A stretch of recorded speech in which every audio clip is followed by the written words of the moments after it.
Welcome to our channel. Today, we're diving into one of the most secretive countries in the world, North Korea. Now you might be thinking, why North Korea? It's like the world's most heavily guarded CVS. What could possibly be interesting about a place that's basically stuck in a time warp? Well, buckle up, because despite its isolation, North Korea has a knack for generating some truly bizarre and fascinating facts. Here are 10 incredible things you probably didn't know about this enigmatic nation. Let's start with the internet, or rather, the distinct lack of it. You see, in North Korea, the internet is not that freewheeling, cat video-laden utopia we know and love. Oh no, it's more like a heavily monitored, government-controlled intranet called Kwangmyong, which, and I'm just spitballing here, probably translates to Limited and Heavily Redacted Information Network. Access to the actual global internet is reserved for a select few elites, high-ranking officials, and probably that one guy who won a potato sack race in 1987. Think about that for a second. Imagine a life without Google, Twitter, or even the ability to drunkenly order a 2-foot-long meatball sub at 3 a.m. It's a truly baffling existence for those of us who consider Wi-Fi a basic human right. But hey, at least they don't have to deal with those annoying targeted ads, right? Silver linings, people. Ever wished you could just hit the reset button on time itself? Well, North Korea took that concept and ran with it like a marathon runner fueled entirely on kimchi. They have their own calendar system known as the Juche calendar, which, you guessed it, is not based on some arbitrary celestial event, but on the birth year of their eternal president, Kim Il-sung. That's right, in North Korea it's always 1912, at least in spirit. So, the next time you're feeling stressed about your age, just remember, in the glorious Democratic People's Republic of Korea, you'd basically be a newborn baby. Unless, of course, you were born after 1912, in which case, congratulations, you're a time traveler. Picture this, a stadium filled with tens of thousands of performers moving in perfect unison, creating intricate formations and dazzling displays of color. No, it's not a meticulously choreographed halftime show for a particularly important badminton match. It's the Arirang Mass Games, North Korea's answer to the Olympics, if the Olympics were solely focused on demonstrating national unity and the sheer power of synchronized blinking. For hours on end, these dedicated individuals, many of whom are young students, perform gymnastic feats, wave giant flags, and create mesmerizing human mosaics, all while smiling beatifically. It's a spectacle that's both awe-inspiring and, let's be honest, a little bit unsettling. It's like watching a human kaleidoscope designed by Leni Riefenstahl after a particularly strong espresso. Chapter 4, Military Service, a North Korean Rite of Passage. In North Korea, serving in the military isn't just a patriotic duty, it's a way of life. And by a way of life, I mean it's mandatory. That's right, both men and women are required to dedicate a significant chunk of their lives to the armed forces. Men serve for a whopping 10 years, which is longer than some relationships, and women serve for 7 years, which is still longer than most people spend trying to figure out what they want to do with their lives. Now, you might be thinking, John, that seems a bit excessive, and you're not wrong. But in a country where military might is paramount, it's all part of creating a society that's always prepared for, well, something. What that something is, nobody's entirely sure, but they'll be ready for it, by gum. Chapter 5, Kijongdong, the Potemkin village on the DMZ. On the border between North and South Korea lies the demilitarized zone, a buffer zone that's anything but demilitarized. And within this tense no man's land sits Kijongdong, a village so meticulously crafted, so devoid of actual human life, that it makes Disneyland look like a gritty documentary.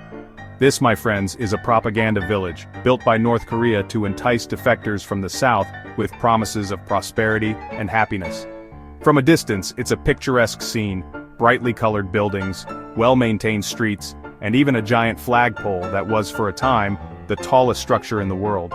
But upon closer inspection, those buildings are empty shells. The streets are eerily deserted, and the only residents are government-appointed caretakers tasked with maintaining the illusion. It's like a real-life Truman Show, except instead of Jim Carrey, it stars a bunch of confused pigeons. Chapter 6. Fashion Police Navigating North Korea's Dress Code. Forget Milan, Paris, or New York, the real fashion capital of the world is Pyongyang, North Korea. Okay, that might be a bit of a stretch, but North Korea does take its dress code very, very seriously. We're talking strict regulations on hairstyles, clothing choices, and even the type of shoes you can wear. It's all about promoting uniformity, conformity, and a healthy dose of loyalty to the regime. Want to rock a mohawk or dye your hair pink? Not so fast, my friend. Feeling rebellious and want to don a pair of ripped jeans? Think again, comrade. In North Korea, individuality is best expressed through subtle variations in your lapel pin collection. It's a fashion landscape where the height of your heels and the cut of your suit can be seen as subversive acts. So, if you ever find yourself planning a trip to Pyongyang, leave your skinny jeans and ironic t-shirts at home, unless you're looking to make a bold statement about your complete disregard for sartorial norms. Or, get arrested. Chapter 7. The Ryugyong Hotel, North Korea's ghostly skyscraper. Looming over the Pyongyang skyline is a building that's as enigmatic as the country itself, the Ryugyong Hotel. This colossal pyramid-shaped structure, standing at a staggering 1,083 feet tall, has the dubious distinction of being the tallest unoccupied building in the world.